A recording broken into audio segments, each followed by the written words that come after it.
Roland Lazenby is an author or co-author of more than 60 titles.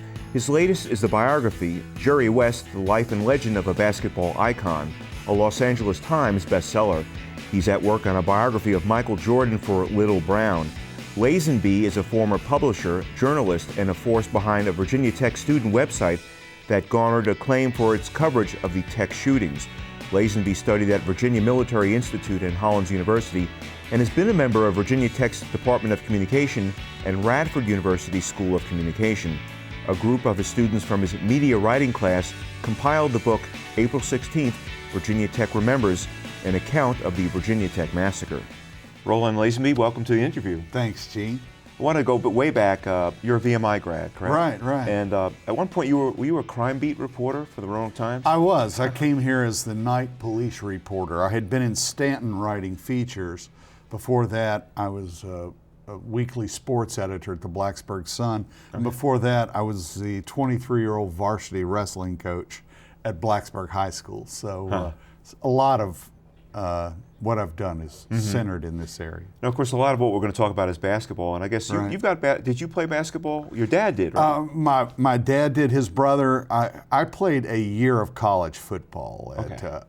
May have been the worst football player in the history of Virginia Military Institute. That's so you know it. Right. You know it. That is saying quite a bit, right. Probably. How did you decide you wanted to get into writing sports books, which is what you write mostly? You've co-written 60 titles or so. But what was the first? Because there's probably a lot of people that say, "Hey, I'd like to do that." But how did you get into that? What led you to your first sports books? You know, it's really a strange process. My father was insane over basketball.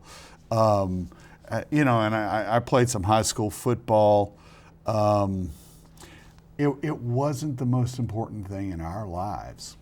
I was at the Roanoke Times as a news writer. I covered a variety of beats for the Roanoke Times, but while I was there, I started grad school at Hollins.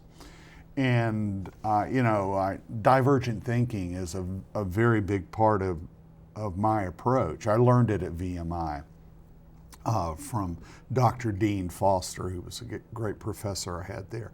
And so I was sitting in grad school at Hollins, and the professor said, and this is in the writing program, they said, you know, if you're going to be a writer, you really need to write a book right away.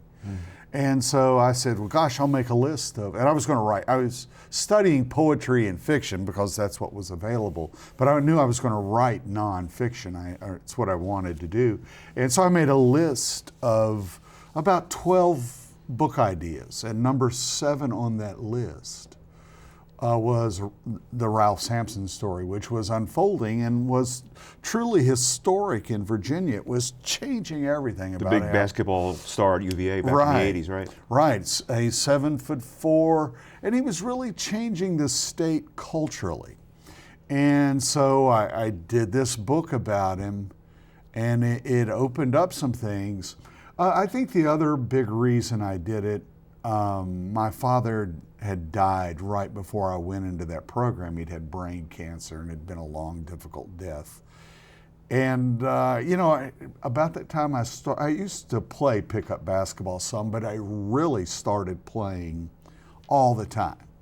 And, you know, there's part of this where playing pickup basketball and then writing about basketball made me feel very close to my father.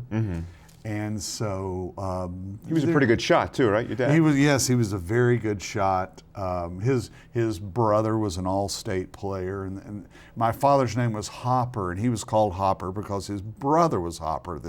And it was a nickname from basketball back in the days in the 1920s and 30s when the guards did those two-handed dribbles and sort of hopped everywhere on the floor before the modern rules. Right. I want to talk about, your dad was a big fan of Jerry West, I believe, correct? He was a very big fan of Jerry West. And you wrote a biography of Jerry West several years ago. I did for ESPN, for Random House. And it was sort of one of these lifelong projects, or a project I desired to do over much of the course of my career. I had done a lot of work about the NBA by the early 90s, and I was starting to do books about the Lakers. As a result, I had occasion to sit down with Jerry West quite a bit. One interview went 4 hours in a hotel room in Dallas. And this guy, is obviously one of the most intense, most admired figures. And, I was just sitting there going through my list of questions. Was he open, or was he kind of reticent? Or? Well, he really talked a lot with me, more than he had with a lot of people.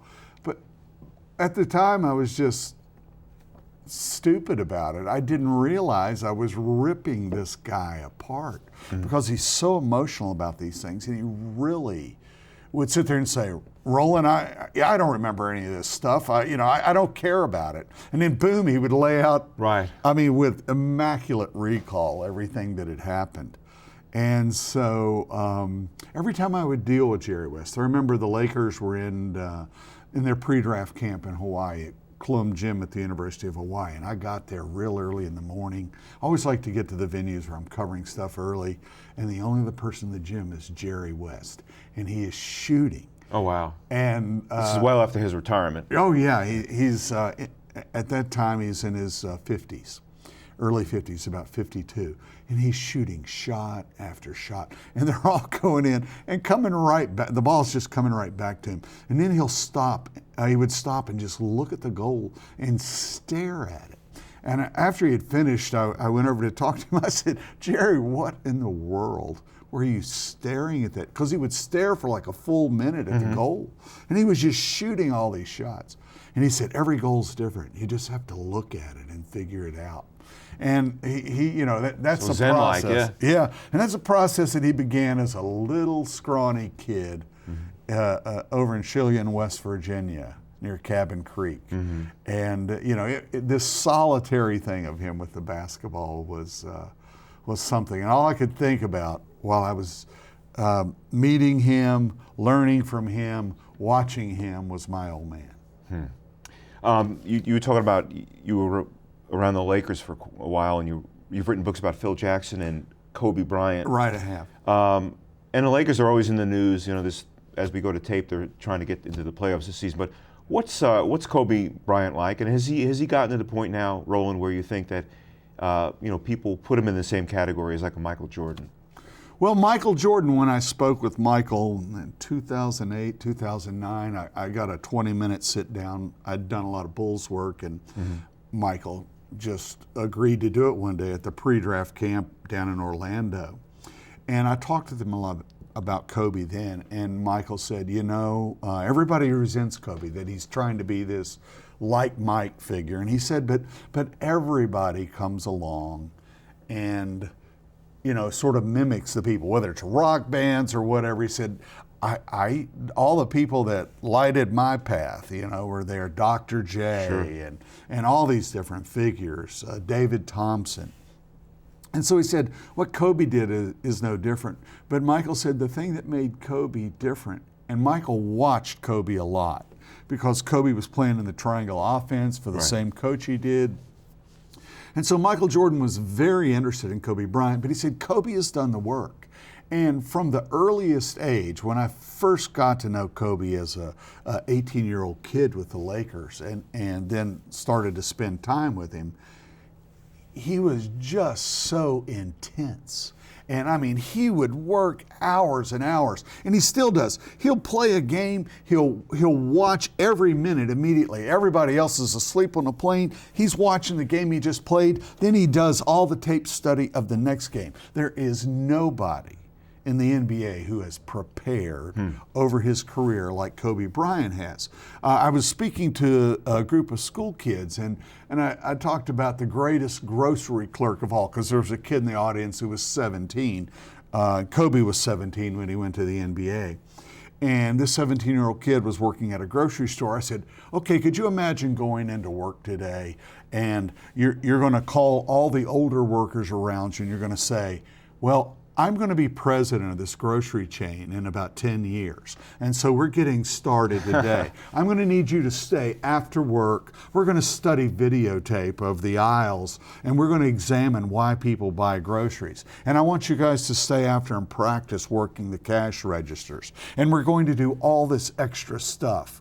Can you imagine a 17-year-old kid saying that to the adults on a job? Well, how did the Lakers take to that? They didn't. As Rick Fox and any number of them explained, Kobe was obviously jumping rungs on the ladder ahead of veteran NBA players. Right. Derek Fisher said, we all should have been like Kobe Bryant. But it really jarred the NBA. But he has been true to that throughout. He was a one of a kind. That's why I chose to write about it. I want to talk about last few minutes about your time with the Chicago Bulls and Michael Jordan. And you wrote a number of books in the 90s about the Bulls, their championship runs and all that. What was that like? What was Michael Jordan like? What was it? We obviously know how great he was as a player, but what was it, Roland, that really just made him bring that team along with him?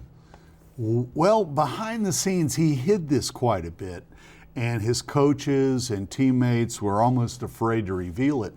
Behind the scenes, Michael was just extremely fierce, and he could upbraid, humiliate, do anything he could think of mentally or physically to drive his teammates, and he would drive many of them off. And this is a story that sort of emerged over that time. Now, in front of the cameras, Michael was extremely charismatic, and not just with the reporters, but that relationship with the reporters was sort of the key to his success. But this charisma obviously extended to all of his business interests and his ability to sell Nikes. He became, before he ever played an NBA game, he became an unprecedented sports business force by virtue of the contract that Nike gave him. Right, it's the shoes. Everybody remembers that. Right. Right. How did him, because you've written about Phil Jackson too, who was his coach, and of course Phil Jackson also coached the Lakers. How did Michael Jordan and Phil Jackson get along? Did Phil just let him kind of do what he wanted to, or did they have a real coach-player relationship? No, Phil was a coach. As Tim Hallam, the Bulls PR guy, told me once, he said, if you're going to coach Michael Jordan, you have to have some stuff with you. He didn't say stuff. Right. But and Phil had some stuff with him. Phil is an extremely manipulative person. He's very smart, but he's always moving 5 or 6 moves ahead of everyone else. And he's just brilliant. He has a photographic memory. He had the most brilliant assistant coaches. He had another brilliant man, Jerry Krause, who's tragically flawed, but he really assembled the whole thing because he had a GM. GM of the Bulls, and he had identified Tex Winter, this retired college coach who had been brilliant, and he hired all these people to move Phil along. And the reason Phil had this calm about him, he had had championship experience with the Knicks. He had played for Red Holtzman. But Doug Collins, who was Michael Jordan's coach with the Chicago Bulls, was a young, intense, excitable coach. And he really revved that franchise up and moved it into the Eastern Conference Finals, a step away from the championship series. But he was too much. Doug Collins was very emotive during games. He was a screaming, raving wreck as a young coach. And it was disconcerting for Michael Jordan. There were a variety of things about Doug Collins that Michael quietly didn't like. He didn't think he wasn't sure about Phil Jackson either, because Phil was really unknown.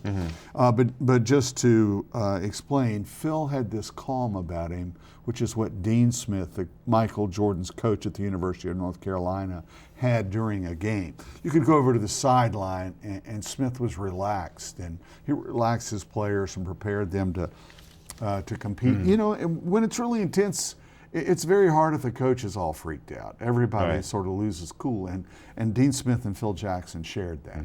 Just got about a minute or so left. You're working on another book, the definitive biography of Michael Jordan. You've turned in the first draft. In a nutshell, just talk about that whole process. I know it hasn't been easy. No, it's the most difficult thing I've done in my life as far as writing, and it's been I thought it would be okay, but the story is just so big. There's so many elements to it. It's being published by Little Brown. I'm working for a great editor there. It is a wonderful opportunity. And biographies, though, tend to be very big books. Right now it's running 900, 1,000 pages. I assume it comes out in April of 2014. I'll be getting it back from the editor. I assume we'll do some cuts on it, but it is a big book and it has been a burden and a joy too. We'll have to leave it there. Roland Lazenby, thank you for joining us today. Thank you, Gene. This is The Interview. I'm Gene Marrano. We'll be right back.